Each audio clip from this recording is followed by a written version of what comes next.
Hello everyone, good evening. So how was your weekend? कैसा रहा आप लोगों का वीकेंड? Was it entertaining? क्या किया आप लोगों ने? कहाँ हैंग आउट किया आप लोगों ने?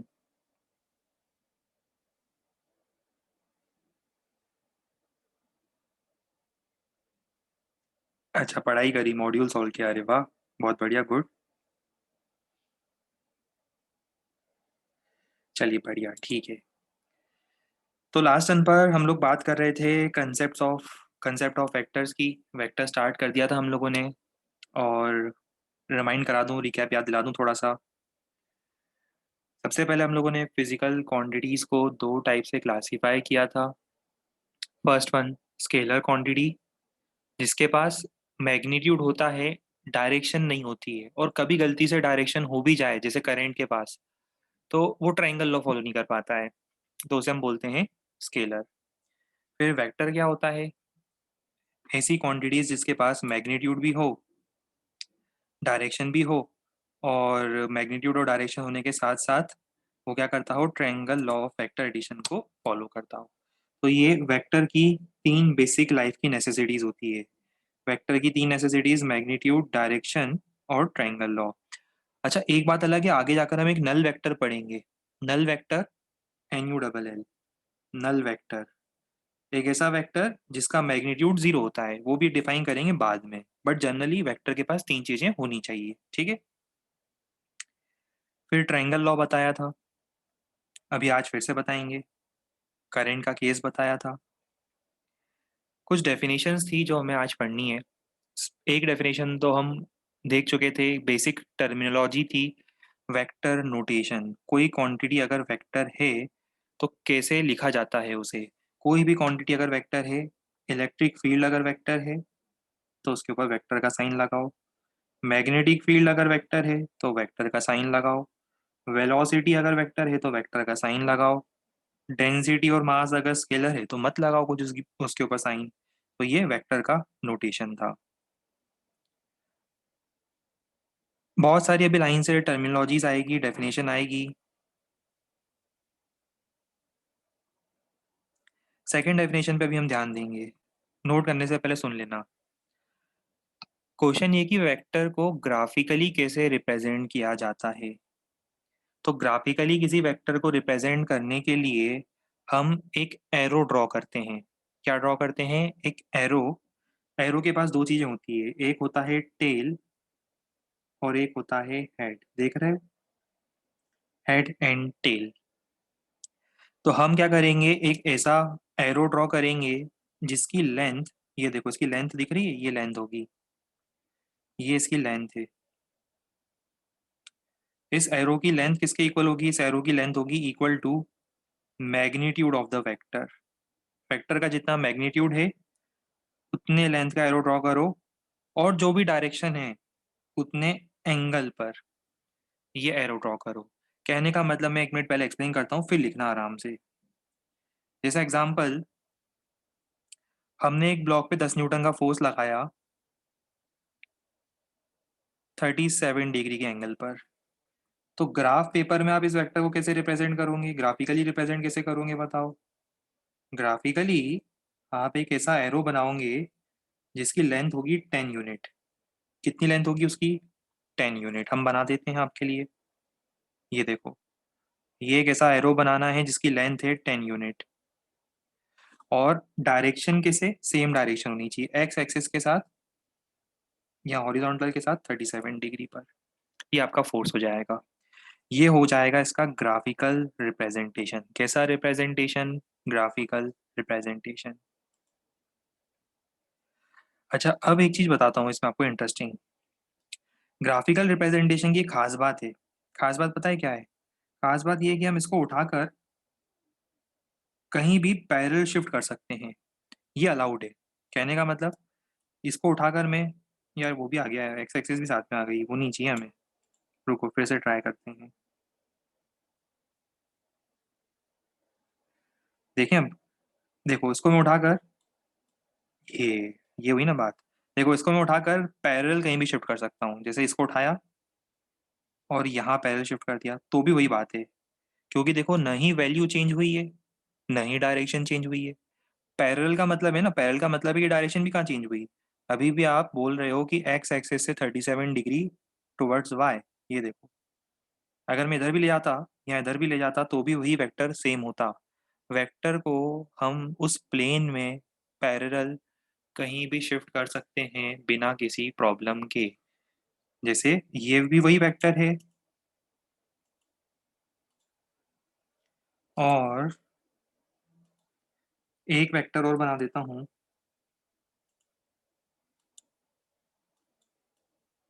ये भी वही वेक्टर है। क्यों है सेम वेक्टर? न ही लेंथ में चेंज आया है और न ही डायरेक्शन में चेंज आया है। ये दोनों सेम वेक्टर को रिप्रेजेंट कर रहे हैं, तो वेक्टर कैन बी शिफ्टेड। हाँ, कोऑर्डिनेट वॉर्डिनेट सब चेंज करो, कोई दिक्कत नहीं है। लो हम कर देते हैं ना, बिल्कुल बिंदास कर सकते हो कोऑर्डिनेट भी चेंज। अगर आपको कोऑर्डिनेट चेंज करना है तो भी कोई फर्क नहीं पड़ेगा। ये देखो हम कर देते हैं।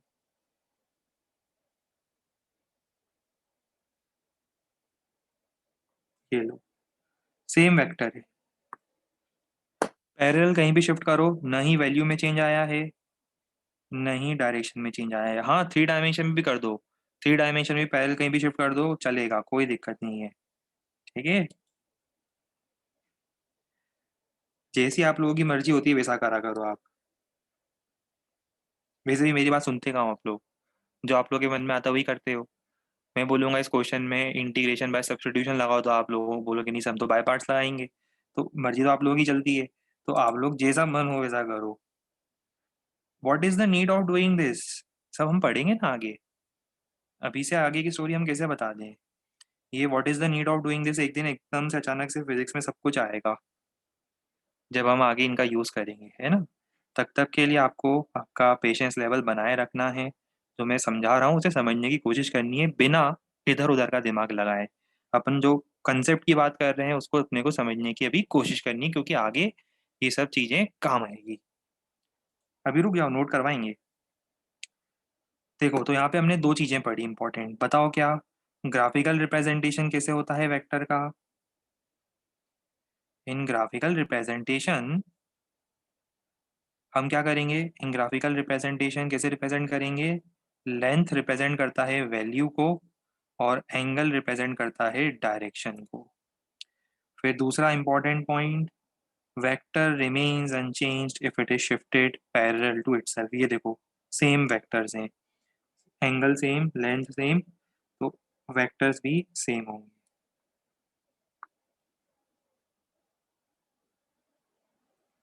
इसे नोट कर लिया जाए।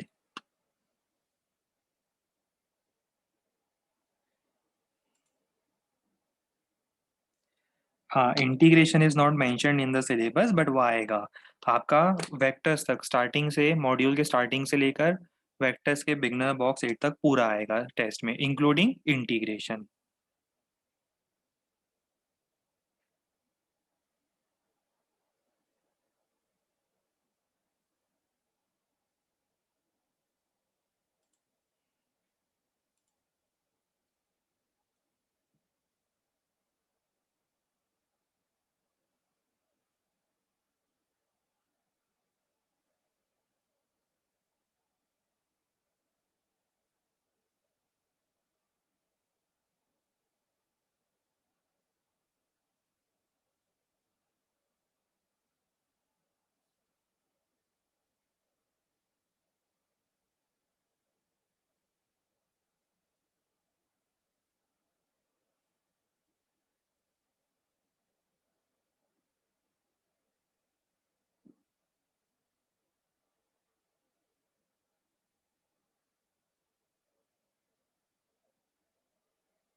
पॉइंट्स जितने भी बता रहे हैं याद करते जाना है।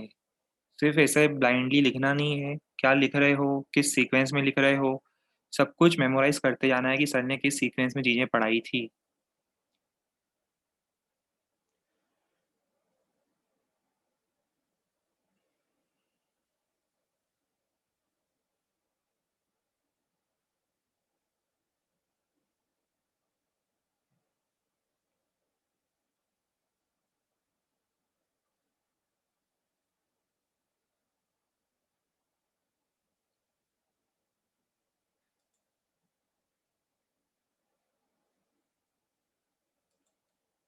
नहीं, पैरेलल के अलावा शिफ्ट करोगे तो वेक्टर चेंज हो जाएगा, वो नया वेक्टर बन जाएगा क्योंकि उसकी डायरेक्शन चेंज कर दिया आपने।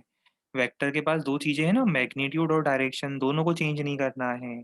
किसी और तरीके से अगर आप पैरेलल शिफ्ट नहीं करोगे तो ये दोनों सेम वेक्टर थोड़ा ना होंगे, भले लेंथ सेम हो, क्योंकि डायरेक्शन अलग है। अच्छा एक चीज बताओ, ये 10 न्यूटन का ये वाला फोर्स और ये 10 न्यूटन का ये वाला फोर्स, क्या ये दोनों फोर्स सेम है क्या? क्या ये तीनों फोर्स सेम है क्या? क्यों नहीं है सेम बताओ? क्योंकि आपने इनकी डायरेक्शन चेंज कर दी है, सिंपल बात है।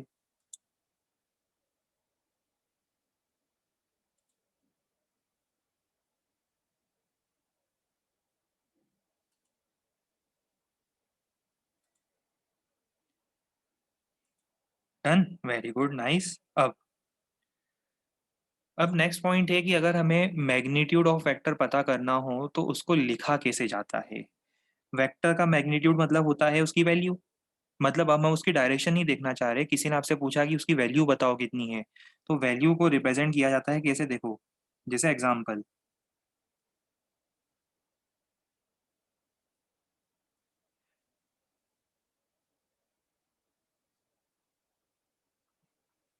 सपोज एक ब्लॉक था, उस पर मैंने लगाया फोर्स, चेंज कर देते हैं चलो अपन वैल्यू, फोर्स लगाया मैंने 15 न्यूटन। कितने एंगल पर लगाया? मान लो 30 डिग्री पर लगाया। अब हमें सिर्फ, हमें पता है कि ये वेक्टर है, हमें तो पता है कि फोर्स वेक्टर है ना, हमें पता है कि एफ वेक्टर होता है। ये एफ वेक्टर है, देखो वैल्यू भी है, डायरेक्शन भी है। पर किसी ने आपसे सिर्फ वैल्यू पूछी है, उसने कहा है कि आप सिर्फ वैल्यू बताओ, तो आप क्या करोगे, उसको ऐसे लिखते हो। जब भी किसी वेक्टर की सिर्फ वैल्यू के बारे में पूछा जाए तो उसका मैग्नीट्यूड, इसको बोलते हैं मैग्नीट्यूड, क्या बोलते हैं, मैग्नीट्यूड। इसको लिखते हैं मॉड ऑफ एफ वेक्टर। या सिंपली हमें पता है क्योंकि एफ वेक्टर है, पर उसके ऊपर का एरो हटाने का मतलब डायरेक्शन हट गई, सिर्फ वैल्यू पूछा गई है, सिर्फ वैल्यू पूछी गई है। वो वैल्यू कितनी लिखूंगा मैं, 15। ये दोनों तरीके से सिर्फ रिप्रेजेंट करने के होते हैं, या तो ऐसे लिखो, या फिर क्या लिखो, ऐसे लिखो। है वेक्टर पर ऊपर एरो हटाने का मतलब हम सिर्फ उसकी वैल्यू की बात कर रहे हैं, कितना हो जाएगा ये, 15 न्यूटन। बात समझ में आई? वैसे ही एक एग्जांपल और बताता हूँ आपको। सपोज एक्स वाई प्लेन में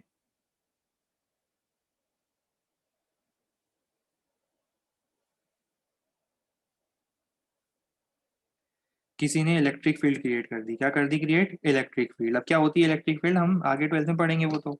पर मान लो किसी ने इलेक्ट्रिक फील्ड क्रिएट कर दी, ये देखो ये इस डायरेक्शन में कर दी इलेक्ट्रिक फील्ड, ये इलेक्ट्रिक फील्ड।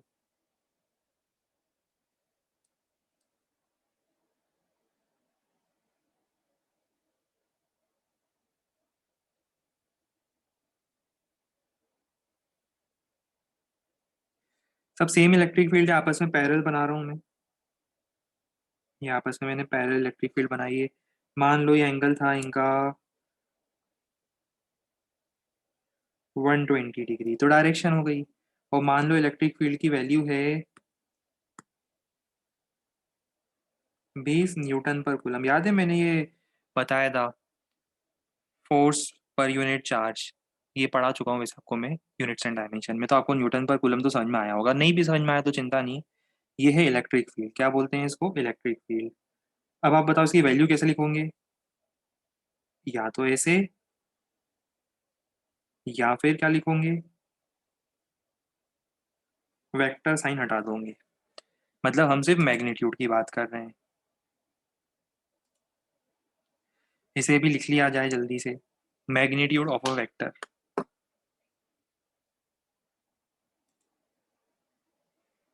ऊपर का और दिखा दें फिर से, अरे कितनी बार दिखाएं भाई।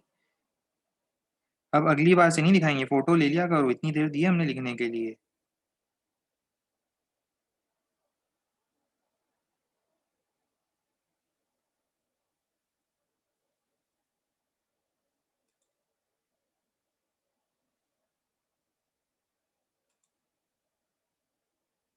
बिल्कुल, यूनिट तो आएगी ना मैग्नीट्यूड में। यूनिट के बिना वेक्टर तो अधूरा है ना। यूनिट के बिना तो कोई भी फिजिकल क्वांटिटी अधूरी है। बस डायरेक्शन हटानी है, यूनिट थोड़ा ना हटानी है। अच्छा एक काम करते हैं, अपन लोग एक एग्रीमेंट करते हैं। एग्रीमेंट ये है कि for the next let us से 40-45 मिनट्स अभी आपके माइंड में बहुत सारी क्वेरीज आएगी वेक्टर को लेकर, पर अभी कुछ पूछना मत, उसको होल्ड करके रखना। लास्ट 10 मिनट्स हम आपको मौका देंगे, क्योंकि क्या होगा, अभी बहुत सारी चीज़ें मुझे बतानी है, वो सारी चीज़ें आगे आएगी, अभी से आप डाउट पूछोगे बाद में वो मुझे बताना है, तो क्या होता है उससे सीक्वेंस थोड़ा सा डिस्टर्ब हो जाता है कई बार। तो एक काम करते हैं, आपके माइंड में जो भी डाउट आ रहा होगा, मोस्ट मोरलेस मोस्ट प्रोबेबली वो डाउट जो है आगे थ्योरी में आएगा। फिर भी अगर कोई डाउट रह जाता है मुझे आखिरी में पूछ लेना, ठीक है? तो उससे आपका भी सीक्वेंस डिस्टर्ब नहीं होगा, हमारा भी सीक्वेंस जो है वो सेम रहेगा।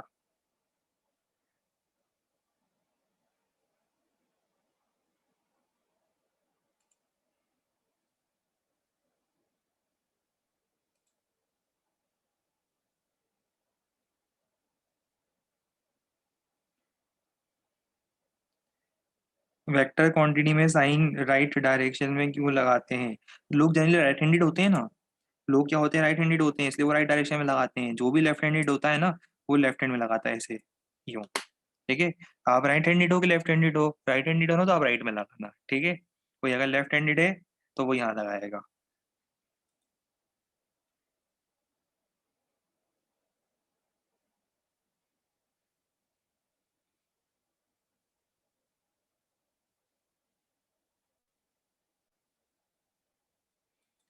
बाकी सभी लोग क्या करेंगे, बाकी सभी लोग है ना, बाकी सभी लोग यहाँ लगाएंगे साइन।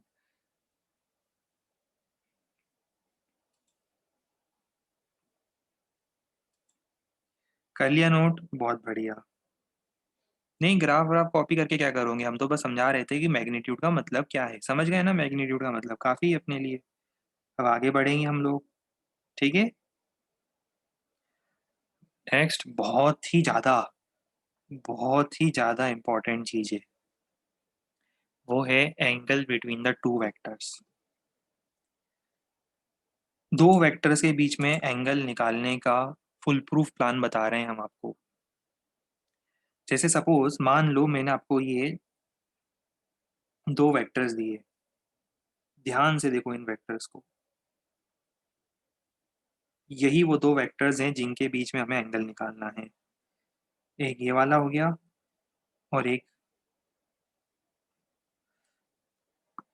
ये वाला वेक्टर हो गया। क्या निकालना है हमें इन दोनों के बीच में? Angle.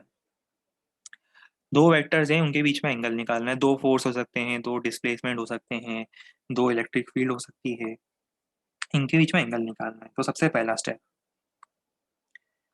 Step, step number 1, redraw the two vectors such that they have common tails. दोनों के टेल्स को, दोनों की जो पूंछ होती है, जो दोनों की टेल होती है, उसे कंबाइन करो। अब कंबाइन कैसे करोगे? आप याद करो, पैरेलल शिफ्टिंग अलाउड होती है, याद है? कहीं ऐसे वैसे शिफ्ट नहीं करना है, पैरेलल शिफ्टिंग अलाउड है। कहने का मतलब क्या है, इस वेक्टर को उठाना है। देखो मैं फिर से बना देता हूँ, ये सेकंड वेक्टर दिख रहा है, ये देखो ये सेकंड वेक्टर दिखा, ये सेकंड वेक्टर, ये देखो सेकंड वेक्टर बनाया। अब आपको क्या करना है, आपको इसको उठाना है और इसको पैरेलल शिफ्ट करना है। देखो मैंने पैरेलल शिफ्ट करा, देखा टेक्नोलॉजी का कमाल। Such that they have common tails, दोनों की टेल कंबाइन कर दो। अब जरूरी नहीं कि इसको शिफ्ट करो, जरूरी नहीं इसको शिफ्ट करो, किसी को भी शिफ्ट कर दो। हो सकता है आपका मन हुआ कि नहीं सर हम इसको क्यों करें, हम तो इसको शिफ्ट करेंगे, इसको शिफ्ट कर दो। ये लो, इसको शिफ्ट कर देते हैं हम। ये उठाया और इसको पैरेलल शिफ्ट कर दिया। आपका मन हुआ नहीं सर हम तो दोनों को शिफ्ट करेंगे, तो दोनों को शिफ्ट कर दो, किसी ने रोका थोड़ा नहीं है। देखो ये पहला वेक्टर उठा के रखा मैंने, ये दूसरा वेक्टर उठाया, टेक्नोलॉजी का कमाल। दोनों वेक्टर उठाए, पहले शिफ्ट करे, दोनों की टेल कंबाइन कर दी। आधा काम तो अपना हो गया। दोनों के टेल से टेल मिलाने हैं, टेल से टेल मिलाने हैं। फिर उसके बाद स्मॉलेस्ट एंगल फाइंड करो। क्या फाइंड करो? Smallest angle. स्मॉलेस्ट एंगल से मेरा मतलब है, देखो दो एंगल बन रहे हैं, एक ये और एक ये। स्मॉलेस्ट एंगल कौन सा है, समझ में आता है? बिल्कुल सही। मैक्सिमम 180 हो सकता है ना, अगर वो एंटी पैरेलल हो गए तो। वो भी कब, जब एंटी पैरेलल होंगे तो। अदरवाइज दोनों की टेल कंबाइन करो, स्मॉलेस्ट एंगल फाइंड करो, बस हो गया। यही तो वो एंगल है जो हमें चाहिए था। This is the angle between, colour क्यों बार बार ऐसा हो जाता है, this is the angle between the two vectors. कौन सा? ये यही तो हमारा आंसर है। कितना सिंपल है। नोट करो, मैं इसके ऊपर क्वेश्चन करवाऊंगा आपको। अरे 90 बन गया तो 90 बना देना। अरे घोचू, 90 बन गया तो 90 बना देना ना, मुझसे क्या पूछ रहे हो? 90, 90 हो गया तो 90 बना देना, जितना बनेगा उतने ही तो बनाओगे। कुछ तो भी बातें करते हो मतलब है। कुछ तो भी मतलब डाउट पूछना, कुछ भी पूछना रहता है। सर 90 हो गया तो क्या करें? 90 हो गया तो भाई 90 बना दो ना, हम क्या करें? 90 बन गया तो 90 बना दोगे, ये लो 90 बना दो। क्या 90 डिग्री एंगल नहीं हो सकता क्या? फिर बोला ना अभी, अगले अपने को अगले अगले कितने मिनट के लिए? 40 मिनट्स मान लो। अगले 40 मिनट के लिए अपने को बिल्कुल शांत मन से अपने को क्लास में थ्योरी पर कॉन्सेंट्रेट करना है। मन में इधर उधर कोई भी डाउट आए, मन को काबू में करो, और फिर वापस से कंसेप्ट पर ध्यान दो।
एक आइडिया है, हम करते हैं ये।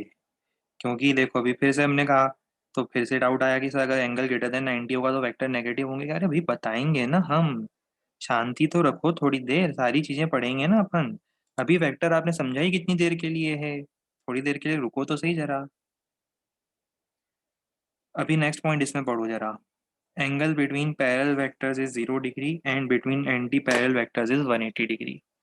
समझ में आई बात? अगर दो पैरेलल वेक्टर्स हैं उनके बीच में एंगल कितना होगा? ये पैरेलल है, इनके बीच में एंगल होगा 0 डिग्री। बना लो, नीचे कॉपी में बनाते जाना।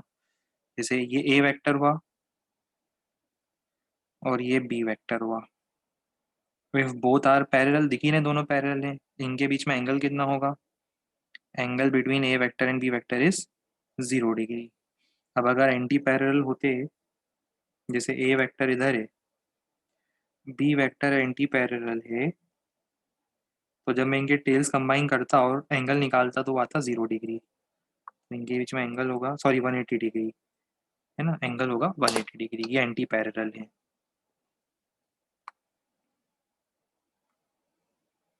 ये केस में देख रहा हूँ पैरेलल वेक्टर का, और ये मैं देख रहा हूँ एंटी पैरेलल वेक्टर का। इसे इसी के साथ नोट करना है, एंगल बिटवीन वेक्टर्स में नेक्स्ट पॉइंट है ना।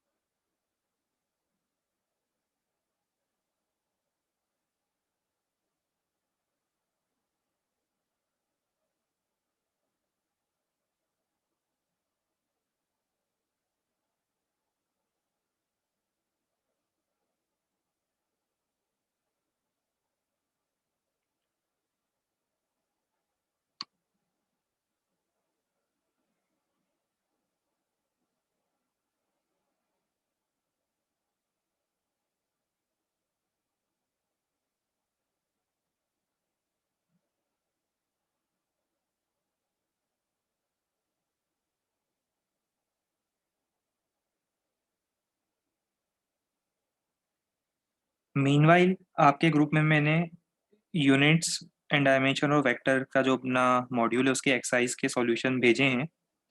तो आपको ऑब्वियसली बात है यूनिट्स एंड डायमेंशन से देखना शुरू करना है ना, यूनिट्स एंड डायमेंशन वाले पोजीशन से देखना शुरू करना है और फाइलों को सेव करके रखना है। क्योंकि फिर हर थोड़े थोड़े दिन में कोई ना कोई मुझे मैसेज करता है कि सर हमारा ये खो गया, हमारा वो खो गया, हमें फिर से सेंड कर दो। हम नहीं करेंगे।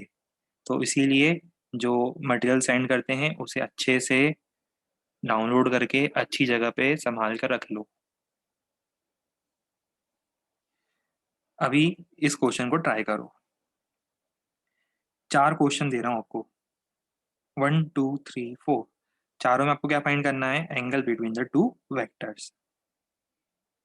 इसे नोट करो और 2 मिनट पूरा दे रहा हूँ, नोट करके अपनी तरफ से इत्मीनान से सॉल्व कर लो, अच्छे से सॉल्व कर लो, फिर हम आंसर डिस्कस करेंगे। 4 अलग अलग क्वेश्चन हैं, चारों डायग्राम में आपको फाइंड करना है angle between the two vectors.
लगता है सॉल्व कर लिया है इतनी देर में। आओ आंसर डिस्कस करें। फर्स्ट डायग्राम, ऑलरेडी दोनों की टेल कंबाइंड है, स्मॉलेस्ट एंगल फाइंड करना था, वही हमारा आंसर होगा। 30 डिग्री, खत्म। फर्स्ट पार्ट का आंसर है 30 degree. End of the story, smallest angle. Second part में क्या करेंगे बताओ? ये जो वेक्टर है, ये वाला वेक्टर देखो, इसको खिसका दो, दोनों में से किसी को भी खिसकाओ, अभी दोनों के टेल कंबाइंड नहीं है तो मजा नहीं आएगा। मजा कब आएगा? जब दोनों के टेल कंबाइन हो, क्योंकि हमने रूल में ही पढ़ा है कि दोनों के टेल को कंबाइन करना है। तो हम क्या करेंगे बताओ? इसको उठाएंगे और इसको उठाकर कैसे शिफ्ट करेंगे? पैरेलल। ये देखो उठाया, ये देखो उठाया, और इस तरह से पैरेलल शिफ्ट करा कि दोनों के टेल कंबाइन हो गए। टेल कंबाइन होने के बाद ये वेक्टर गायब हो जाएगा ना, वो तो शिफ्ट हो गया। अब ये देखो ये गायब हो गया ये वेक्टर। अब क्या करें बताओ ये वेक्टर के गायब होने के बाद? अब हमारा जो कंडीशन था कि दोनों के टेल कंबाइन होने चाहिए, फुलफिल है। क्या गया एंगल? सॉरी, खत्म। एंगल कितना आएगा? 50 डिग्री आंसर है। ऐसे ही थर्ड पार्ट ट्राई करते हैं। पहले फोर्थ पार्ट कर लेते हैं। चलो फोर्थ पार्ट में क्या करें? फोर्थ पार्ट में किसी भी एक को शिफ्ट करो। फिर से मुझे क्या आसान दिख रहा है? नीचे वाले को शिफ्ट करना आसान दिख रहा है। ये जो नीचे वाला वेक्टर है, इसको मैं उठाऊंगा, उठाकर मैं पैरेलल शिफ्ट कर दूंगा। ये देखो, देखो यहाँ से उठाया, पैरेलल शिफ्ट करा। कैसे शिफ्ट करा कि दोनों के क्या हो गए कंबाइन? दोनों के टेल कंबाइन हो गए। अब आप क्या करोगे? अब आप इसको भूल जाओगे। किसको भूल जाओगे? ये, इसको भूल जाओगे। यहाँ कुछ है ही नहीं। अब सिर्फ यहाँ पर आपको एक रेफरेंस के लिए मैं लाइन बना रहा हूँ जिससे आपको एंगल का पता चलता रहे। टेल्स कंबाइन हो चुके हैं। ये एंगल कितना होगा? आंसर होगा। और ये आंसर कितना होगा? 180 माइनस 25, 155 डिग्री। फिर इसके बाद एक पार्ट और रह गया, ये वाला। क्या करें बताओ? करना क्या है? करना ये है, इस बार एक काम करता हूँ, मैं एक नया काम करूंगा। इस बार दोनों के टेल्स को अपन दोनों को उठा के शिफ्ट करेंगे। देखो ये दो वेक्टर्स हैं, पहले वाले को उठाते हैं पहले।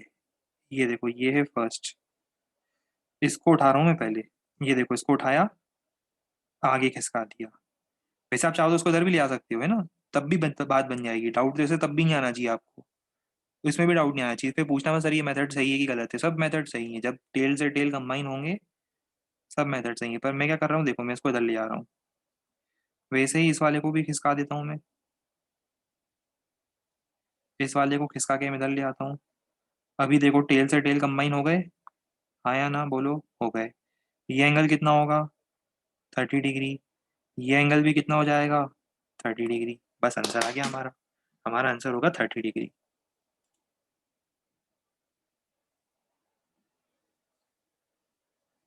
जिसको क्लियर नहीं है सिर्फ वही मैसेज करे, जिसे क्लियर है वो मैसेज ना करे। 30 कैसे? ये पूछो भी 30 डिग्री कैसे आया? अच्छा अच्छा, अच्छा अच्छा।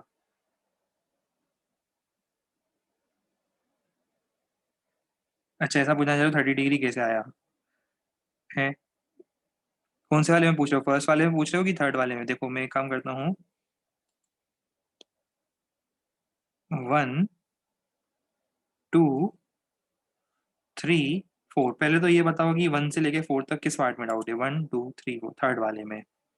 थर्ड वाले में डाउट है कि 30 डिग्री कैसे आया। टफ है ये तो, देखो और टफ है ये तो। देखो 30 डिग्री ऐसे आया कि मैंने आपको ये पूरा एंगल 330 दिया था,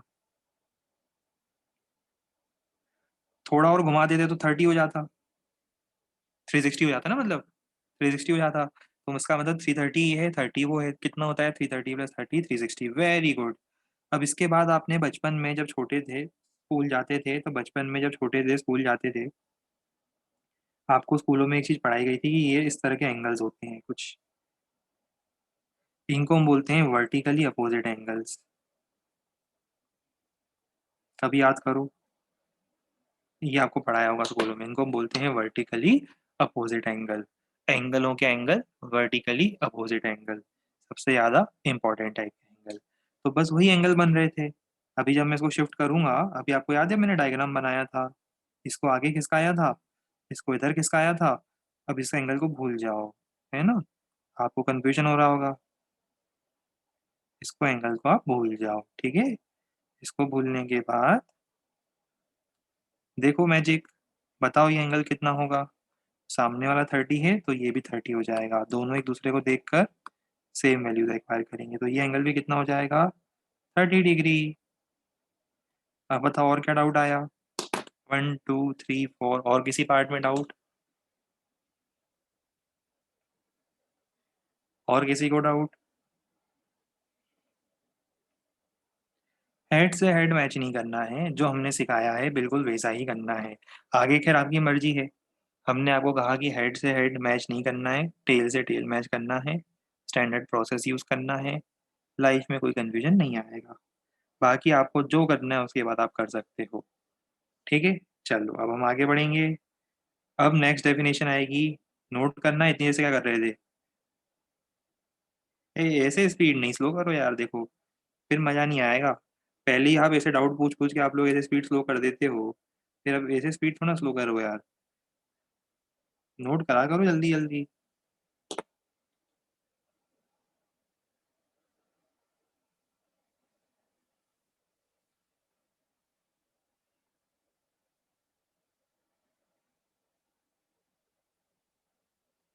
अरे आंसर सही कैसे भी आए उससे फर्क नहीं पड़ता, देखो 64/16 4 होता है, लो। 95/19 5 होता है, लो।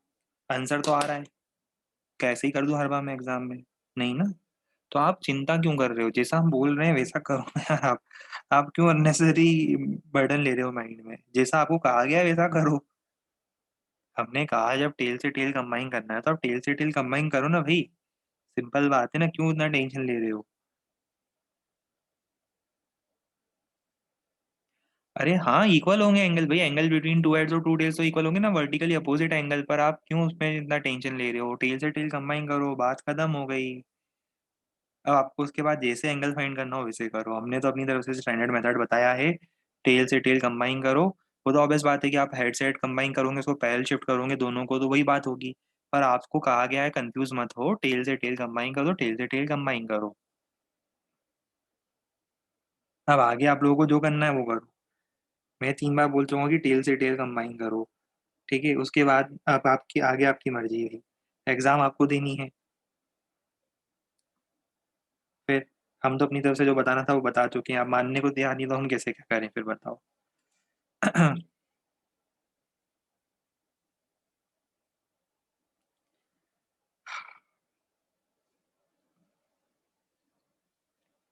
Negative of a vector, next definition है negative of a vector. Vector का नेगेटिव। नेगेटिव ऑफ वेक्टर का मतलब होता है ऐसा वेक्टर जिसका मैग्नीट्यूड सेम हो, मैग्नीट्यूड मतलब लेंथ, लेंथ सेम हो बट एग्जैक्ट अपोजिट डायरेक्शन हो। देखो ये एफ वेक्टर है तो ये माइनस एफ वेक्टर होगा। बात समझ में आ रही है? माइनस नेगेटिव ऑफ वेक्टर का मतलब हैविंग, हैविंग, हैविंग। अरे हेड और हेड को मत कंबाइन करो भाई, आपको जो मैं वही तो बार बार बोल रहा हूँ, आप लोग प्लीज थोड़ा सा देखो। हम लोग 6 7 के स्टूडेंट्स नहीं हैं, हम लोग अब 11th के स्टूडेंट्स हैं। जब टीचर ने एक बार बोल दिया है तो अटेंटिव रहा करो क्लास में, 3 3 4 4 बार बोल रहा हूँ। आपको टेल से टेल कंबाइन करना है, कंफ्यूजन होगा ही नहीं ना। आप हेड से हेड क्यों कंबाइन करना चाह रहे हो? भूल जाओ उसको।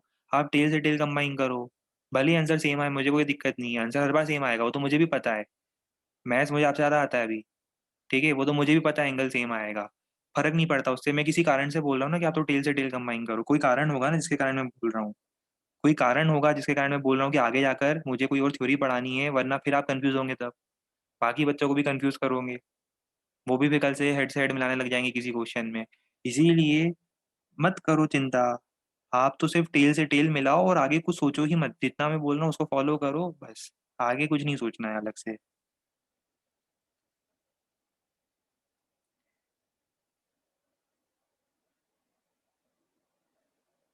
अभी आपको पता है ना यहाँ पे कितने बड़े बड़े मैथमेटिशियन बैठे हैं, अभी उनको मैं समझाने बैठूंगा कि भले ही मैं इसको पैरेलल शिफ्ट कर दूंगा यूं और इसको पैरेलल शिफ्ट कर दूंगा यूं, और ये एंगल सेम होंगे, बोल दूंगा अल्टरनेट एंगल्स हैं, फिर तो फिर पता है क्या गड़बड़ होगी? वो सब कंफ्यूज हो जाएंगे, जो बड़े बड़े मैथमेटिशियन बैठे हैं अपनी बैच में अभी सब कंफ्यूज जाएंगे।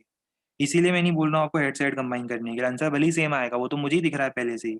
उसमें देखने वाली बात भी नहीं कुछ, आंसर भले ही सेम आएगा। पर फिर वो कल से फिर डाउट आएगा उनको, सर अब हम हेड से हेड कंबाइन करेंगे टेल से टेल कंबाइन करें। जो मान मान यहाँ पे आइंस्टाइन और स्क्रोडिंजर और हाइसेनबर्ग और नील्स बोर बैठे हैं, जो वो बैठे हैं ना, वो फिर हमें दिक्कत देंगे। इसीलिए प्लीज ना खुद कंफ्यूज हो, ना इस बैच को कंफ्यूज करो। सिंपल सा मेथड है, बड़े बड़े साइंटिस्ट बैठे हैं, इतने महान महान साइंटिस्टों के बीच हमें किसी को कोई कंफ्यूजन नहीं करना है। कोई कंफ्यूजन आना ही नहीं चाहिए, सिंपल बात है, जो कहा गया है वैसा करना है। कैसा कहा गया है? दोनों के टेल से टेल कंबाइन करने हैं। बस उठाओ वेक्टर्स को, पैरेलल शिफ्ट करो, टेल से टेल कंबाइन करो, एंगल निकालो। अभी फिर वहां से अभी हाँ ये आर्यभट्ट और ये स्क्रोडिंजर बैठे बैठे मेरे से डाउट पूछेंगे फिर अभी। फिर समझना चाहिए आप, एक से एक आर्यभट्ट और गैलीलियो और स्क्रोडिंजर से भरी हुई बैच है अभी। इतने महान महान मैथमेटिशियन है अभी, फिर वो डाउट पूछेंगे सर एक्स बाय एक्स को सिंप्लीफाई कैसे करा, तो फिर समझा करो ना, कंफ्यूज नहीं करना है अपने को किसी को भी। अभी वो आर्यभट्ट भैया फिर डाउट पूछने लग जाएंगे, सर वो साइन ऑफ 4x+7 में साइन ऑफ 4x+7 को हम अलग अलग डिफ्रेंशिएट कर देंगे फिर। इसीलिए अभी अगले 1 महीने के लिए, जब तक आप और ज़्यादा कंफर्टेबल फील करोगे, धीरे धीरे आपकी एबिलिटीज़, मैथमेटिकल एबिलिटीज़ और एनहेंस होगी, तब तक जैसा हम बोल रहे हैं वैसा ही आपको नॉलेज एक्वायर करना है। अब हम आपको पढ़ाना चाह रहे हैं नेगेटिव ऑफ अ वेक्टर। क्या पढ़ाना चाह रहे हैं? Negative of a vector. तो बताओ नेगेटिव ऑफ अ वेक्टर का मतलब क्या होता है? 15 मिनट हो रहे हैं, पढ़ लो, फिर तो डिनर वाले जाने ही वाले डिनर के लिए। तो ध्यान से पढ़ लो, तब तक अपनी डेफिनेशन भी कंप्लीट होगी। नेगेटिव ऑफ अ वेक्टर का मतलब vector having same magnitude but exact opposite direction.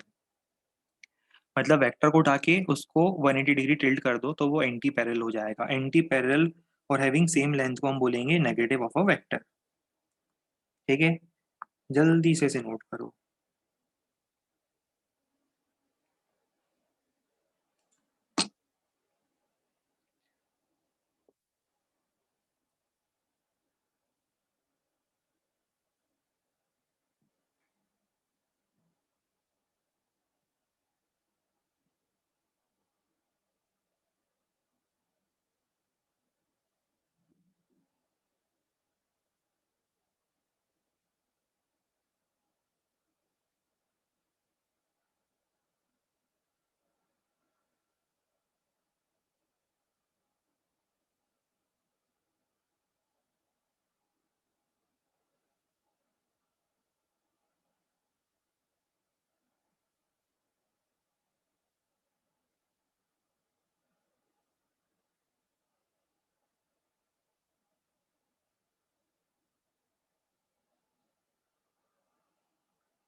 बहुत बढ़िया, नोट कर लिया, गुड। अब हम पढ़ेंगे इक्वालिटी ऑफ टू वेक्टर्स।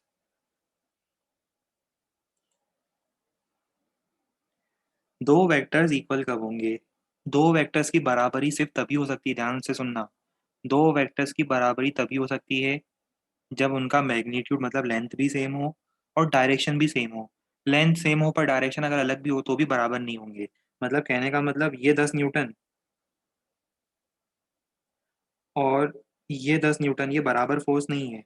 हाँ, वैल्यू बराबर है, वैल्यू सेम है, पर डायरेक्शन तो अलग है ना, तो ये दोनों फोर्स वेक्टर फॉर्म में इक्वल नहीं होंगे। ऐसा मत बोल देना कि F1 vector is equal to F2 vector ना। ये जो डायग्राम बनाया है इसमें F1 vector is not equal to F2 vector. But हाँ, magnitude wise both are equal. Magnitude wise equal है, बट प्रॉब्लम है इसके डायरेक्शन चेंज होने से वो अनइक्वल हो गए। बात आ गई क्या समझ में?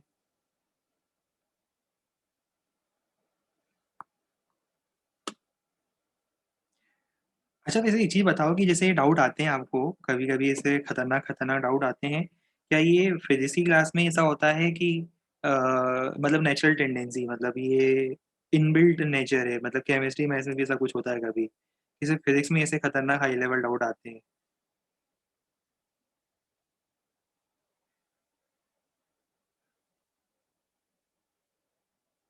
अच्छा, फिजिक्स में आते हैं ऐसा? हम्म।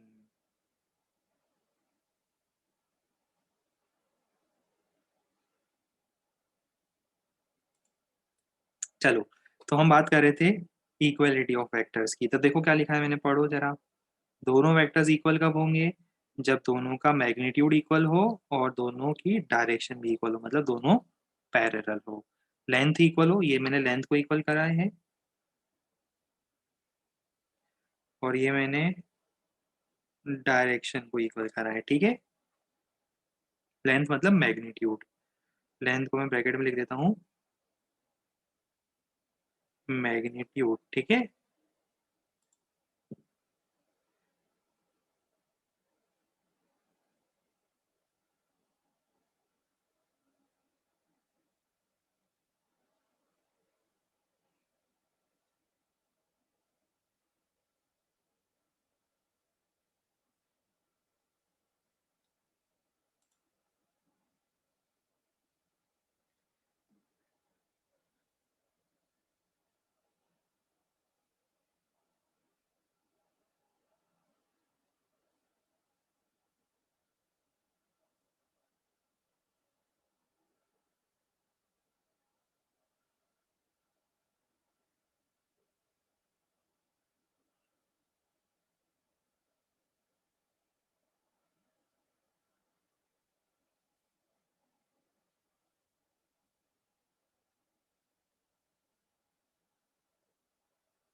कर लिया नोट, वेरी गुड।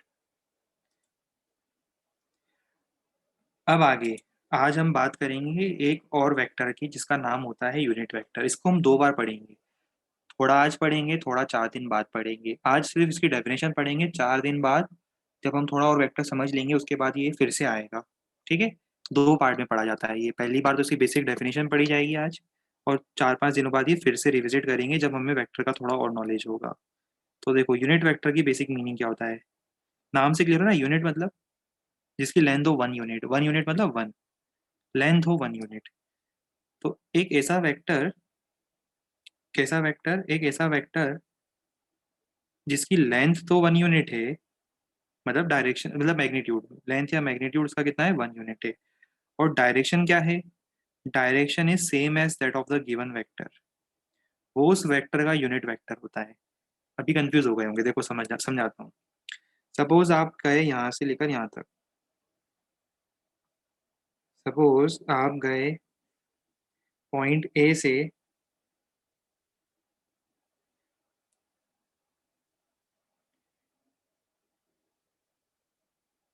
ये पॉइंट है, यहाँ पर आपका घर था। यहाँ से आप गए पॉइंट बी पर, यहाँ पे कॉलोनी का गार्डन था।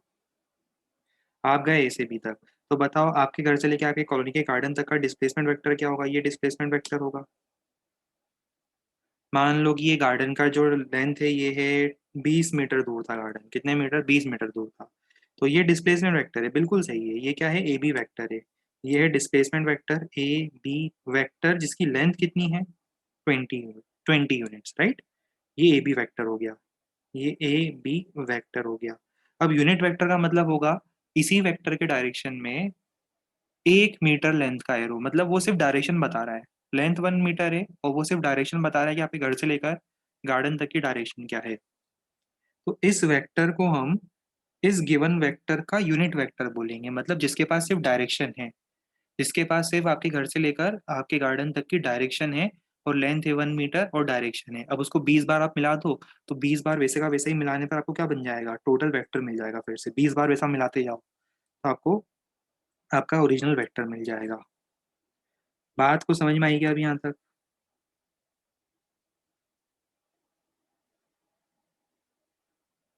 यूनिट वेक्टर बोलते हैं इसको। किसका यूनिट वेक्टर, जो दिया हुआ वेक्टर है उस वेक्टर का ये यूनिट वेक्टर है। और रिप्रेजेंट कैसे करते हैं, इस रिप्रेजेंटेशन से, कैप। कहने का मतलब अगर ये ए बी वेक्टर है ना, देखो अब ये क्या है, ये है A B vector. Blue colour में लिख देता हूँ, ब्लू कलर में लिखा है मैंने ए बी वेक्टर। ये वेक्टर है ए बी वेक्टर। तो यूनिट वेक्टर कौन है, ये है यूनिट वेक्टर। इसको मैं पता है क्या लिखूंगा, इसको मैं लिखूंगा ए बी कैप।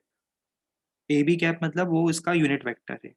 तो इसके यूनिट वेक्टर को लिखा जाता है ऐसे। बात समझ में आ गई, ये वेक्टर है और वो उसका यूनिट वेक्टर है। और एग्जांपल्स दिखाता हूँ आपको मैं, एग्जाम्पलों की हमारी लाइफ में कमी नहीं है। देखो अभी हमने ये फोर्स पढ़ा था 10 न्यूटन 30 डिग्री पर, इसी का यूनिट वेक्टर क्या होगा बताओ, 1 न्यूटन 30 डिग्री पर। देखो सेम डायरेक्शन और लेंथ है 1, लेंथ है 1 यूनिट, ये उसका यूनिट वेक्टर होगा। यूनिट वेक्टर को कैसे रिप्रेजेंट करेंगे, अगर वेक्टर ये है तो उसका यूनिट वेक्टर कैसे लिखा जाता है, cap. F cap is the unit vector.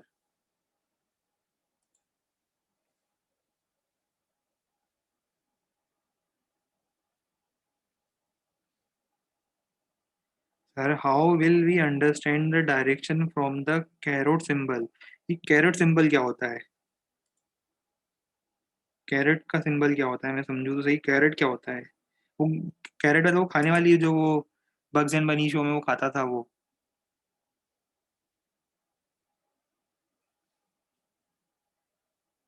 बचपन में जब हम कार्टून नेटवर्क में देखते थे, वो बग्स एंड बनी शो में वो खाता था। वो कैरोट की बात कर रहे हो, वो सिंबल का है, वो कैरोट सिंबल कैप है, ये कैरोट नहीं है। हाँ हाँ, लूनी ट्यून्स वाला, वही वही बोल रहे हैं।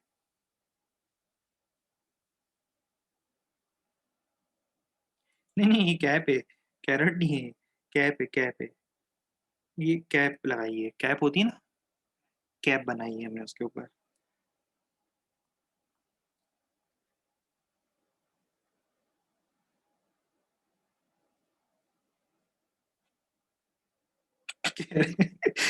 कैरेट सिंबल की स्पेलिंग कैरोट लिख दी, गजब यार।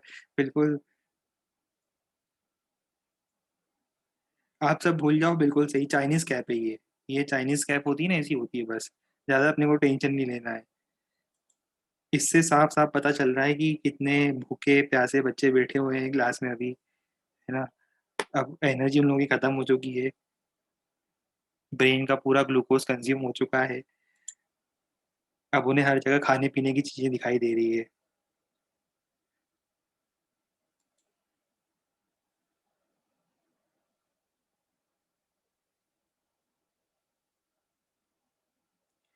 समझ में आ गई बात, इसको लिख लो यूनिट वेक्टर को।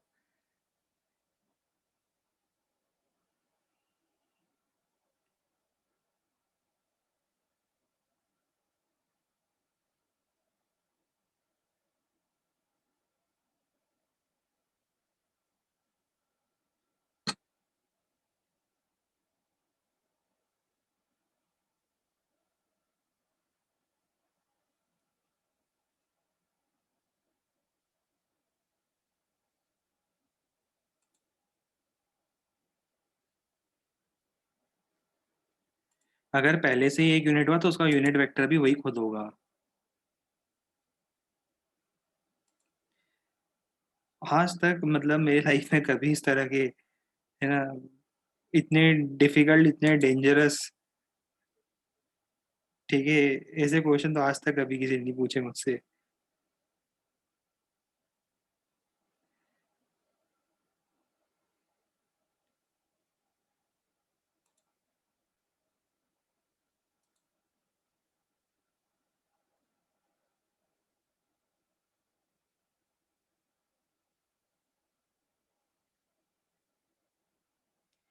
कर लिया नोट।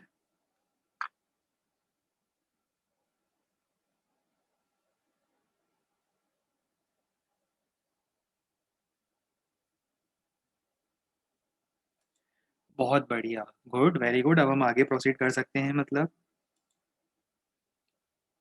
हाँ हाँ, कैप लगाना है, कैप लगाना है, जहाँ भी यूनिट वेक्टर है कैप लगाएंगे हम। हमको कैप लगाना पड़ता है।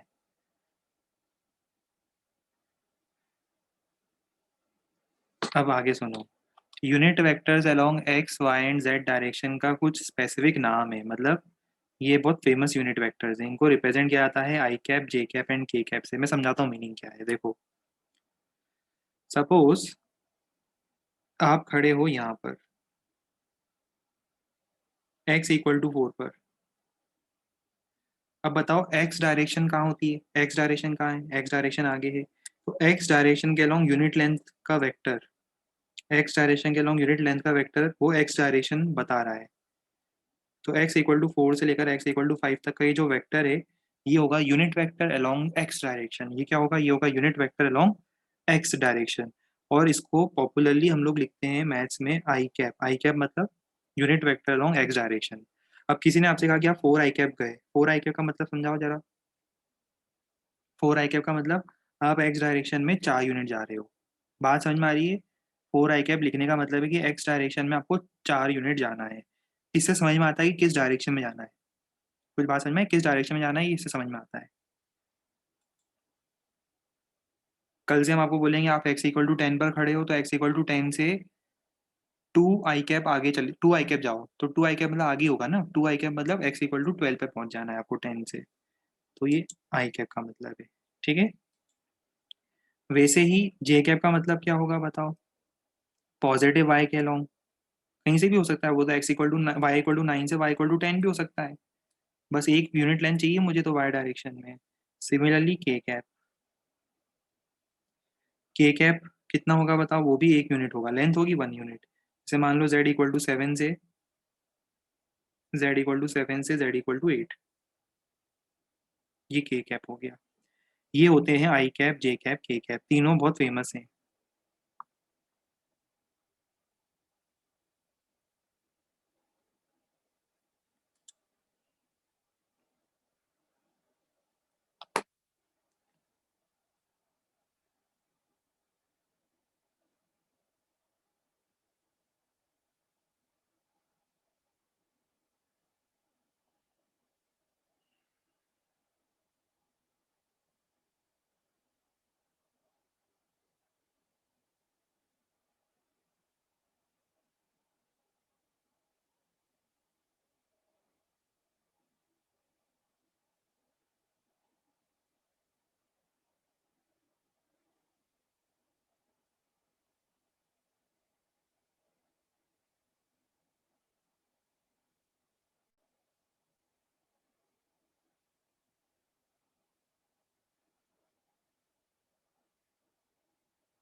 ओहो, डाउट फिर से आ गए।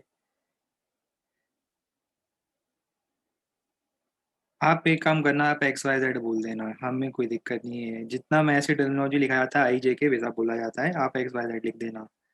ठीक है, कंफ्यूजन अवॉइड करने के लिए, क्योंकि बाद में हमें एक्स वाई जेड का बहुत बार यूज करना है आगे, इसलिए हम उसको एक्स वाई जेड नहीं लिखते, हम उसको आई कैप जे कैप के कैप लिखते हैं। ठीक है।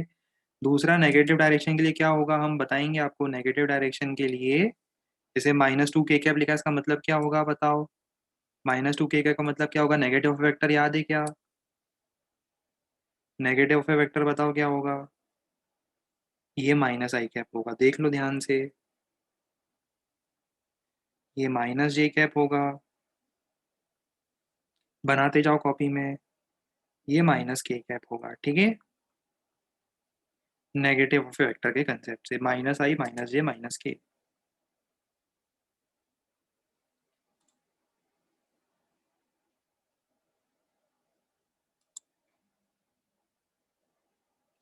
जेड एक्सिस क्या होता है। ओ माय गॉड, एक्सिसों की एक्सिस जेड एक्सिस, सबसे ज्यादा इंपॉर्टेंट टाइप की एक्सिस। जैसे एक्स और वाई एक्सिस होती है ना, वैसे ही जेड एक्सिस होती है, जो इन दोनों के परपेंडिकुलर होती है, 3 डायमेंशन, एक्स वाई जेड। आज ही पढ़ी केमिस्ट्री में तीनों एक्सिस, तो फिर क्यों पूछ रहे हो भाई। ये एक्स वाई जेड एक्सिस फिर क्यों पूछ रहे हो, जब ये आज ही पढ़ी है। तो फिर आज क्यों पूछ क्यों रहे हो, फिर वो वैसे भी पता होना चाहिए यार ये सब। एक्स एक्सिस वाई एक्सिस नहीं भी पता है तो बहुत बेसिक समझ में आना चाहिए। एक्स और वाई के परपेंडिकुलर थर्ड डायरेक्शन भी होती है ना, जेड डायरेक्शन, जो आउट ऑफ द प्लेन है, ऐसा समझो। मैं आपको बना के बताता हूँ, मैं बनाऊंगा, मैं सिखाऊंगा आपको, देखो। मैं सिखाऊंगा, देखो। मैं आपको फिजिक्स सिखा के ही रहूंगा, चाहे कुछ भी हो जाए। लाओ, मैं उसके लिए एक 3D डायग्राम बनाता हूँ।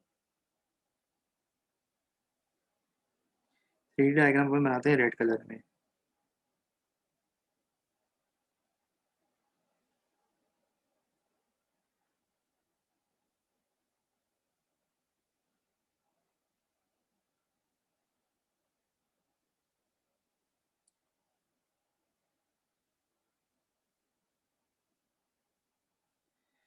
ठीक है, ये क्यूब है, ये उसका फ्लोर है। मैं फ्लोर भी बना देता हूँ, ये देख रहे हो, उसका ये फ्लोर होगा।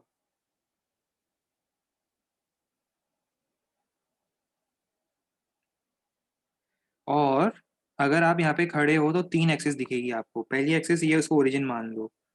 पहली एक्सिस ये एक्स एक्सिस है, इसको एक्स एक्सिस बोलते हैं। दूसरी एक्सिस ये वाई एक्सिस है, इसको वाई एक्सिस बोलते हैं। 3D में इमेजिन करना है ना। दूसरी ये वाई एक्सिस हो गई, अभी तीसरी कौन सी है, जेड एक्सिस है। जेड एक्सिस कहाँ जा रही है, जेड एक्सिस बाहर आ रही है आपकी तरफ। इमेजिन करो 3D में, ये जेड एक्सिस होती है, इसको बोलते हैं एक्सिसों की एक्सिस, जेड एक्सिस। सबसे ज्यादा इंपॉर्टेंट टाइप की एक्सिस, जो कि आउट ऑफ द प्लेन है। तीनों के बीच में एंगल बताओ जरा कितना होता है, इन दोनों के बीच में 90 डिग्री। एक्स और जेड के बीच में 90 डिग्री, वो आपको दिख नहीं रहा होगा पर है ना। जैसे उल्टे से सवाल में पूछना कि सर वो 90 तो दिख नहीं रहा है, ये 90 है, तीनों 90 डिग्री है, समझ में आया, तीनों म्यूचुअली परपेंडिकुलर है। और मुझे तो ये जानकर बड़ा दुख हुआ, जब आपने ये सवाल पूछा मुझे जानकर इतना दुख हुआ। बचपन में फ्लेमिंग्स लेफ्ट हैंड रूल पढ़ाया जाता है स्कूलों में, हर स्कूल में बचपन से ही फ्लेमिंग्स लेफ्ट हैंड रूल पढ़ाया जाता है। A for Archimedes, B for Bernoulli's, C for Coulomb, F for Fleming's left hand rule, ABCDEF पढ़ाते थे बचपन में, याद करो। A for Archimedes principle, B for Bernoulli's principle, C for Coulomb's law. और ऐसे करते करते आपने ये भी पढ़ा होगा, F for Fleming's left hand rule. F of fish नहीं होता, F of lemmings left hand rule होता है, वो आपने पढ़ा होगा। और आपको याद आ रहा होगा, उसमें 3 म्यूचुअली परपेंडिकुलर डायरेक्शनों के बारे में स्कूल में टीचर बताते थे। ठीक है। अच्छा, दूसरी चीज मैं आगे बता दूं कि ये जो आपको मैंने ग्रीन कलर बनाया ना नीचे, उसको नाम भी देते हैं, उसका नाम है एक। बताओ इसका नाम क्या है, इसको बोलते हैं एक्स जेड प्लेन। ये प्लेन है, ये एक्स जेड प्लेन कहलाता है। एक और प्लेन दिख रहा है आपको, मैं बताता हूँ कौन सा प्लेन। एक प्लेन आपके ये पीछे है, देखो, ये दिख रहा है। ये एक पीछे वाला फेस देखो, सबसे पीछे जो है, इसको भी कलर कर देता हूँ मैं। टेक्नोलॉजी ने काम इतना आसान बना दिया है ना आजकल, मजा आ गया इसको कलर करके। बताओ इसको क्या बोलेंगे? इसको हम बोलते हैं कौन सा प्लेन? बोल दो जल्दी। इसको हम बोलते हैं एक्स वाई प्लेन।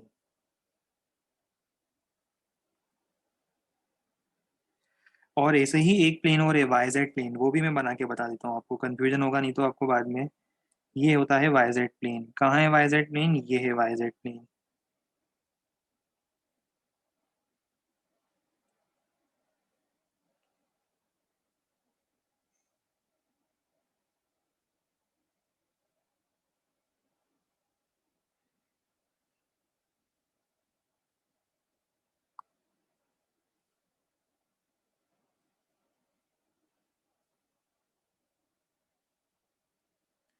ठीक है।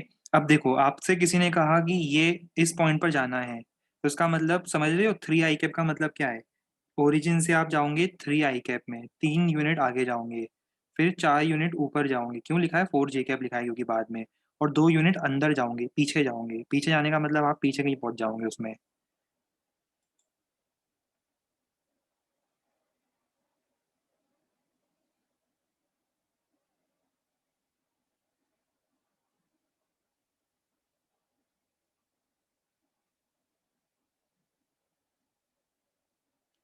देख लो, बता दो यहाँ तक किसी को डाउट क्लियर हो गया? ये इसको हम लोग आई कैप जे कैप ये क्यों पढ़ रहे हैं? क्योंकि आगे जाकर हमें इसकी जरूरत पड़ेगी। जैसे अगर आपको इस पॉइंट पे जाना हो तो आप ए से जाओगे, राइट?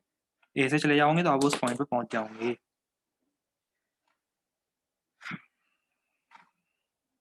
अब हम आते हैं एडिशन ऑफ वेक्टर्स पर। क्यों किसी दो वेक्टर को ऐड करना पड़ता है, बताओ?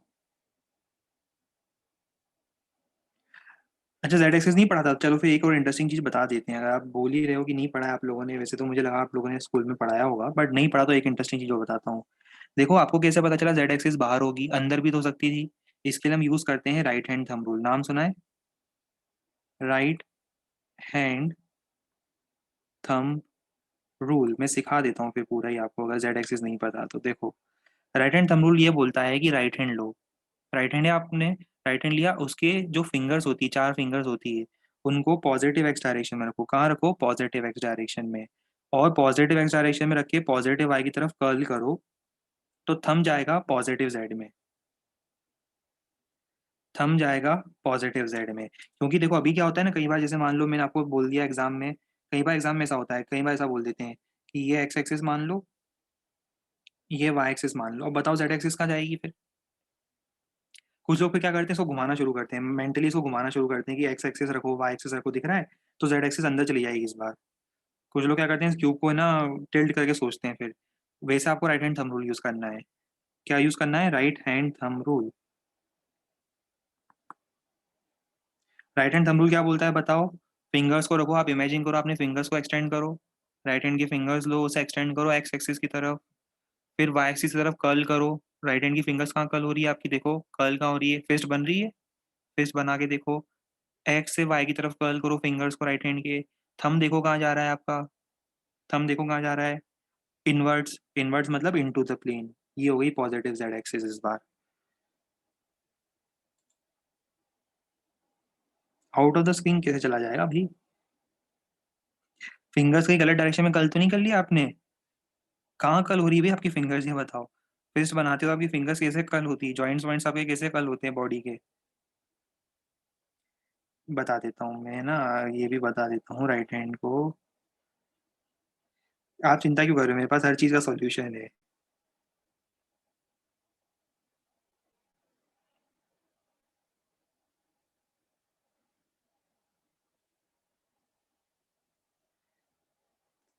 ये लो, ये देखो, ये एक्स एक्सिस मान लो। एक्स एक्सिस की तरफ फिंगर्स को रखो राइट हैंड के, और वाई एक्सिस की तरफ कर्ल करो। वाई एक्सिस की तरफ कर्ल करो, ये 90 डिग्री एंगल है। स्मॉलेस्ट एंगल ही कर्ल होगा वो, है ना? पीछे से तो कर्ल होगा ही नहीं, आपका राइट हैंड पीछे कर्ल होता है या नहीं होता है ना? तो थंब देखो कहाँ जा रहा है? थंब ऊपर जा रहा है ना? तो ये हम बोलना कि सर हमारा थंब तो बचपन से टेढ़ा है, हमारा थंब ऐसा था, तो हम उसकी डायरेक्शन क्या लेंगे? है ना? ऐसे उल्टे सीधे सवाल मत पूछना। ये थंब की जो डायरेक्शन है ये जेड एक्सिस है। ये होता है राइट हैंड थंब रूल।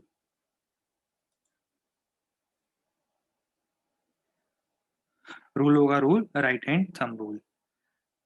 अब बताओ इस केस में एक्स और वाई अगर ऐसा है तो जेड एक्सिस कहाँ जाएगी, एक्स इधर है वाई इधर है तो जेड एक्सिस कहाँ जाएगी, ये जाएगी जेड एक्सिस। खत्म। आ गया समझ में। पॉजिटिव जेड ऊपर है।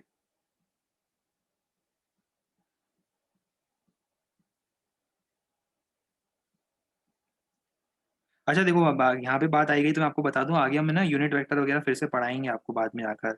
और एक और बार पढ़ाएंगे, मतलब सेकंड डोज मिलेगा, जैसे वैक्सीन के 2 डोज मिलते हैं ना, 2 डोज मिलने के बाद ही वैक्सीन इफेक्टिव होती है ना, वैसे ही यूनिट वेक्टर के 2 डोज मिलेंगे आपको। एक डोज अभी दिया है हमने आज आपको, एक डोज थोड़े दिनों बाद मिलेगा। 2 डोज मिलने के बाद ही आप समझ लो कि यूनिट वेक्टर क्लियर होगा, एक डोज से काम नहीं चलेगा। तो आगे हम फिर से कहीं जाकर दूसरा डोज भी लेंगे, ठीक है।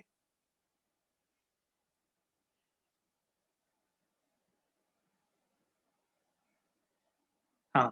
तो अभी स्टोरी अच्छी चल रही थी, अब देखो सवाल ये उठता है कि हमें वेक्टर्स को ऐड क्यों करना पड़ रहा है, बताओ। फ्लेमिंग्स राइट हैंड तो होता ही नहीं है। हे बालक वाल्मीकि, आपने ये कौन से वेद में पढ़ लिया फ्लेमिंग्स राइट हैंड रूल? या तो हमें स्कूलों में गलत पढ़ाया गया है। हमें तो फ्लेमिंग्स लेफ्ट हैंड रूल पढ़ाया गया है। आप बोल रहे हो फ्लेमिंग्स ने राइट हैंड रूल यूज किया था।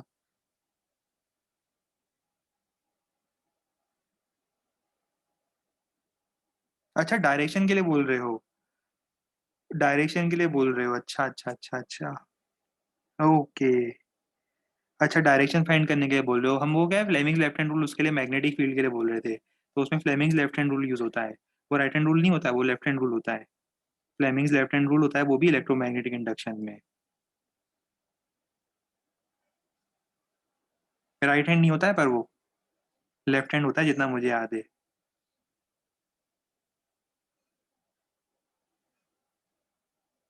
राइट हैंड भी होता है, चलो ठीक है राइट हैंड लगा देना। राइट हैंड होता है तो फ्लेमिंग का राइट हैंड लेके लगा देना।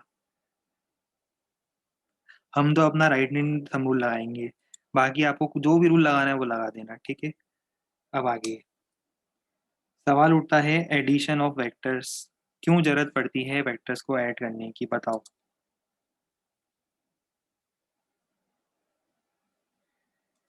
हम वेक्टर्स को ऐड क्यों करते हैं, देखो कुछ क्वांटिटीज को वेक्टर रिप्रेजेंट करके ऐड करने की बेनिफिट है, जैसे एग्जांपल सपोज एक पर्सन के ऊपर 3 फोर्स लग रहे हैं, 20 न्यूटन, 40 न्यूटन और ये 100 न्यूटन। तो सवाल ये उठता है कि पर्सन का रिजल्टेंट मोशन किस डायरेक्शन में होगा। सवाल ये उठता है कि पर्सन का रिजल्टेंट मोशन किस डायरेक्शन में होगा, जिस डायरेक्शन में उस पर नेट फोर्स लग रहा होगा। जिस डायरेक्शन में नेट फोर्स लगेगा उस डायरेक्शन में पर्सन का मोशन होगा। तो उसका मतलब हमें इन तीनों फोर्स को वेक्टर फॉर्म में ऐड करके पता करना पड़ेगा कि रिजल्टेंट कहाँ आ रहा है। डायरेक्ट एडिशन नहीं कर सकते हम, रिजल्टेंट वेक्टर फॉर्म में निकालना पड़ेगा, वैल्यू भी होगी उसके पास, डायरेक्शन भी होगी उसके पास, क्या होगी दोनों चीजें होगी, value as well as direction, ठीक है। तो डायरेक्शन के लिए हमें एंगल्स वगैरह पता होने चाहिए, जैसे अभी ये एंगल कितना है, ये एंगल कितना है, इन एंगल्स के हेल्प से हम लोग वेक्टर्स को ऐड करेंगे। और एग्जांपल देखो, जैसे बर्ड की वेलोसिटी है, जैसे विंड की वेलोसिटी है, तो बर्ड की रिजल्टेंट वेलोसिटी किस डायरेक्शन में होगी। वो दोनों को ऐड नहीं कर सकते डायरेक्ट, ऐसा नहीं कि बर्ड की वेलोसिटी 4 थी और विंड की वेलोसिटी 2 थी तो बर्ड की वेलोसिटी 6 हो गई, नहीं। 6 नहीं होगी, वो कुछ और वैल्यू होगी। जो बर्ड की वेलोसिटी होगी वो इन दोनों वेक्टर्स का रिजल्टेंट वेक्टर होगा, जो 6 से कम होगा, 2 से ज़्यादा होगा, कितना होगा वो हम ऐड करके सीखेंगे। तो इसीलिए वेक्टर्स को रिप्रेजेंट करके उनको ऐड करने का सेंस बनता है। अभी इसमें 3 लॉ पढ़ेंगे, triangle law, parallelogram law, polygon law, in fact 4 चीजें पढ़ाऊंगा मैं, triangle law, parallelogram law, polygon law और with the help of resolution. 4 methods पढ़ेंगे वेक्टर को ऐड करने के, कितने टोटल मिला के 4। पर आपको एक बेसिक मीनिंग क्लियर हो गया होगा कि एयरप्लेन की स्पीड अगर इधर है, विंड की स्पीड अगर इधर है, तो ये होता भी है कि उसकी जो रिजल्टेंट स्पीड होती है वो कहाँ होगी, वो ग्राउंड के फ्रेम में जो हमें एरोप्लेन की स्पीड दिखाई देगी वो कहीं अलग होगी। प्लेन सीधे आना चाह रहा है, उसका इंजन सीधे ले आने की कोशिश कर रहा है, विंड कहीं और ले आने की कोशिश कर रही है, उसकी डायरेक्शन रिजल्टेंट कहीं और होगी। तो ये हमें पता होना चाहिए उसकी रिजल्टेंट कहाँ होगी। और ये सम कैसे निकलेगा, ये एडिशन से नहीं निकलेगा, ये वेक्टर एडिशन से निकलेगा। 2 एडिशन होते हैं, एक होता है स्केलर एडिशन, स्केलर एडिशन, दूसरा होता है वेक्टर एडिशन। स्केलर एडिशन में क्या करते हैं बताओ। जो मैंने आपको बताया था ना, डायरेक्ट ऐड कर दो, सोचना नहीं है, अलजेब्रिक एडिशन जिसको बोलते हैं। हाँ, अलजेब्रिक एडिशन। दूसरा होता है वेक्टर एडिशन, जिसमें डायरेक्शन को भी ध्यान लेते हुए ट्रायंगल लॉ के हेल्प से ऐड किया जाता है। ठीक है,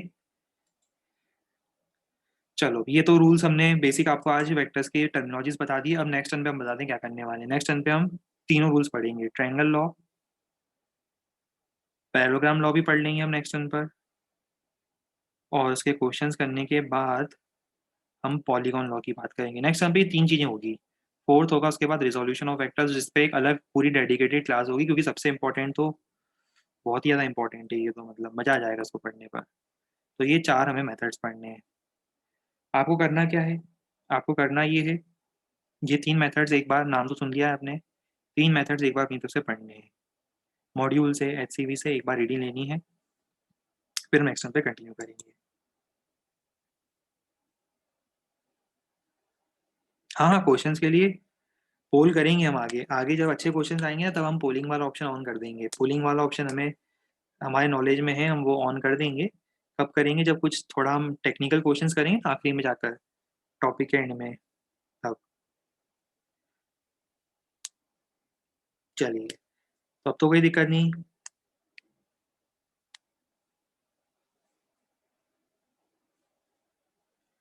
अभी किसी को कुछ डाउट कुछ पूछना हो, इतना जितना आज अपन ने पढ़ा है उसमें, स्लाइड का फोटो लेते रहा करो ना, समय समय पर स्लाइड का फोटो लेते रहा करो। हाँ देखो, अगर वेक्टर YZ प्लेन में होता है या तीनों प्लेन के बीच में कहीं होता है, देखो मैं आपको बता दूं, वो अभी हम नहीं पढ़ेंगे। वो आप 12th के मैथ्स में पढ़ोगे, आप कभी मैथ्स की बुक उठाना, आपको डायरेक्शन कोसाइंस मिलेंगे। जैसे एग्जांपल देखो, अभी हम क्या करेंगे, हम सिर्फ टू डायमेंशनल वेक्टर पढ़ेंगे। टू डायमेंशनल वेक्टर मतलब यूजुअली वो XY प्लेन में होगा, यूजुअली फिजिक्स के लिए। बाद में आप क्या करोगे, 12th में से वेक्टर्स पढ़ोगे जो तीनों डायरेक्शन में है, तो उसके लिए आप यूज करते हो डायरेक्शन कोसाइंस। क्या यूज करते हो, उनको हम बोलते हैं डायरेक्शन कोसाइंस। अब आप सोचोगे डायरेक्शन कोसाइंस क्या होता है, मैं बता दूं, angle made by this vector with X, Y, and Z axis. Alpha beta and gamma उनके नाम होते हैं, alpha beta gamma, cos alpha cos beta cos gamma बोलते हैं उनको। उनको हम बोलते हैं, they are called as direction cosines, cos alpha cos beta cos gamma. ये 3D ज्योमेट्री जब आप पढ़ोगे, vectors and 3D geometry 12th में, तब आप पढ़ोगे। इसलिए अभी हमारा डिस्कशन मोस्टली सेंटर्ड होगा about two dimension. Third dimension में अगर वेक्टर जाता है तो डायरेक्शन कोसाइंस होते हैं। कभी सर्च भी कर लेना नेट पर, आपको थ्योरी मिल जाएगी, पर अभी रेलेवेंट नहीं है अपने लिए। Cos alpha cos beta cos gamma, they are known as, नाम से सर्च करना, आपको ऐसा नहीं मिलेगा, ऐसे मिलेगा डायरेक्शन कोसाइंस। क्या होंगे, डायरेक्शन कोसाइंस। ठीक है, मिल भी जाएंगे, इनकी वैल्यूज हो जाएगी। कॉस अल्फा, अल्फा जिसको बोलते हैं X upon R, cos beta हो जाएगा Y/R, कॉस गामा हो जाएगा Z/R, सब कुछ मिल जाएगा, बट अभी अपने लिए वो रेलेवेंट नहीं था। एडिशन ऑफ वेक्टर्स में भी कुछ नोट नहीं करना है, वो सब मेथड्स हम नेक्स्ट टाइम पे नोट करवाएंगे। चलो ठीक है, फिर आज के, is the same method to be followed when angle is to be determined between two different vector quantities. हाँ, वेक्टर 3 डायमेंशन में भी होगा ना, तब भी हम मेथड तो वही फॉलो करेंगे जो हमने पढ़ाया था, स्मॉलेस्ट पॉसिबल एंगल वाला। मेथड वही फॉलो होता है, लॉजिकल मेथड वही फॉलो होगा।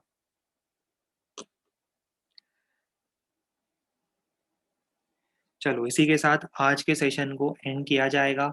कल भी आपको पता है ना, आप लोगों की क्लास है, भूल मत जाना। शेड्यूल चेक कर लिया ना, नया शेड्यूल आया है आप लोगों के ग्रुप में। हाँ, अच्छा हाँ, रुको रुको, जाना नहीं, कहीं जाना नहीं है, रुको रुको, कल हमारी डाउट क्लास भी है क्या? अरे रुक जाओ, कहीं जाना मत, अभी रुक जाओ। कल डाउट क्लास भी है क्या हमारी? हाँ, तो आपको टाइमिंग पता है ना, टाइमिंग क्या होते हैं? 1 से 2, भूलना मत, लेट मत होना फिर। 1 से 2 हम मिलेंगे कल। ठीक है, चलो फिर आगे कंटिन्यू करते हैं। Goodbye and take care.